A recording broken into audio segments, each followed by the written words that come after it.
Well, hello everyone. Welcome back to the 4 Radibros. Well, it's not one Radibros this time, but today we're gonna talk about anime. Well, the anime quality that's been going downhill, actually. Me personally, I've been like an anime guy, as you guys always know from other episodes.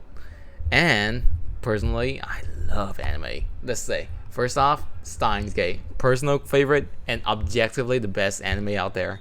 It gives you a sense of time, space, education that you don't get at school. Just by watching the anime alone, give you enough details and enough information to pass freaking physics for in college already. The anime actually tell you a lot about time dilation, about time travel, and all that theory about cursed black hole and all that. Well, you wouldn't understand to watch the stuff, but I recommend you go and do the visual novel as well. But well, that's just one example of the thing. However, let's say today we are seeing the downfall of anime, to say the least. Anime have been going downhill since 2020 or 22, and since then, let's say there are some really particular bad anime. Let's say first, yeah, interspecies reviewer. Right. It's the anime that mainly appeal to, mostly the pleasure factor and the borderline, you know what. What more about right. Revenge. Revenge of Healer, right, that one. Mostly it's about to favor to be, soothes the need for revenge and the need for fight back and people in the community, I guess. And personally, I think that's not a good factor at all. They're just targeting needs of people. They're not actually trying to tell you a story.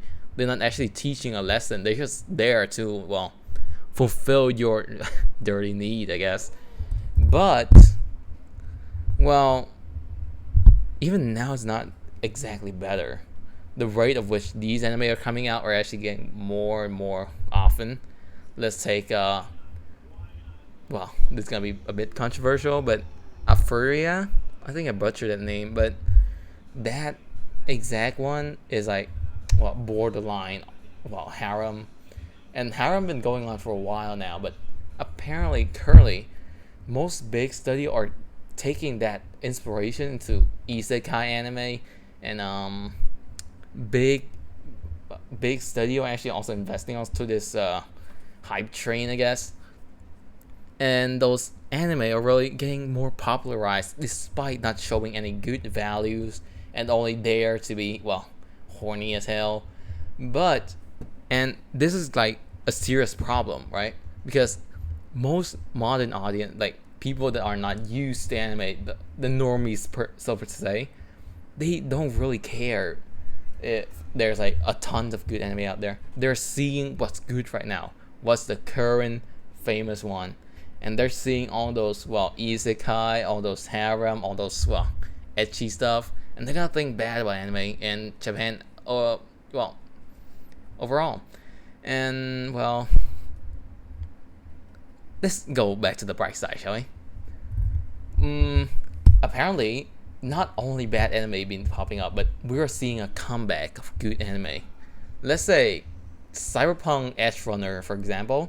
That's a really good anime, and it was made by a Western studio cooperating with A1 Picture, which is from Japan, but still, we are seeing the comeback of good anime with good plot device, because the story was told to Cyberpunk Edge Runner really cut deep, really show you what it means to be a human, how to avoid being into a dystopian world, what it is, and how to live a life.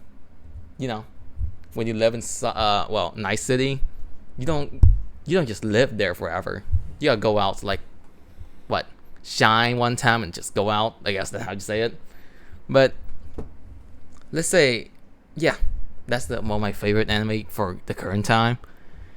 And when I say going downhill, as mentioned before, I gotta mention about the anime before the downhill part, right?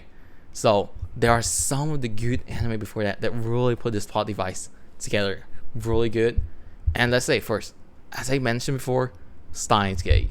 Steins Gate put together science fiction, time travel, tragedy, horror, all of that stuff to tell a story, to tell, give you a lesson. And well, what more? Another good anime is Re:Zero. Right, Re:Zero is also one of those anime that was misunderstood at first, but now due to enormous amounts of bad anime and just doesn't really hit the point anime stuff out there.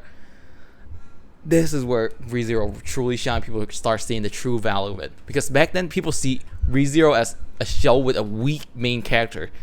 That's exactly what it is, actually, because he is us. He is humanity. He's just a normal guy chilling on the street and get kidnapped in another world. And once he's there, what can he do? All his only ability is to die and repeat the same process.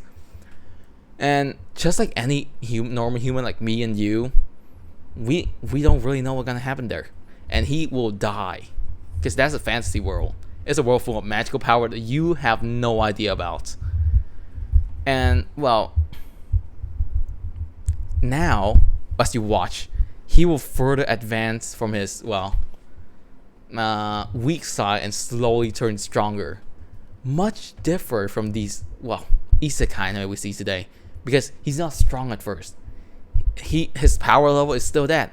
He don't get a power boost. Never. He stay at that level and he keep improving himself via other way, by improving his social skill, talk to more people, create a relationship.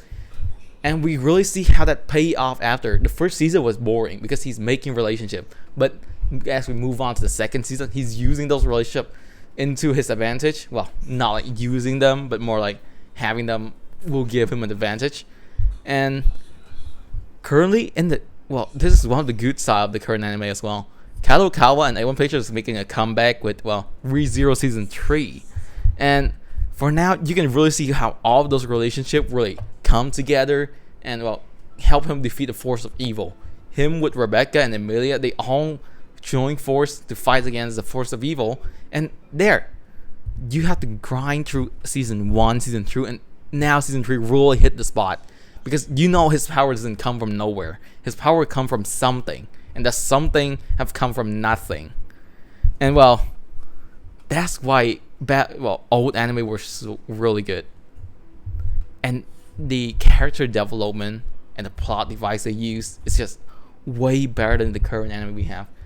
But I really hope that we could get more good anime, more plot device, more good plot and good character development from the new anime. There was one I'm really looking up to. What is it? Let me remember. Right. I think it was one slice of life called Ruri Dragon. Despite being a slice of life, I still believe it would have potential to have the character development needed for how she's just a girl confused about being a dragon and start understanding more about the world, make more friends going onward. Like Bashi the Rock, so to say. And I think that's it. I think that's all that I have to share with you about anime today. And I think I'll see you guys on the next episode. Peace out.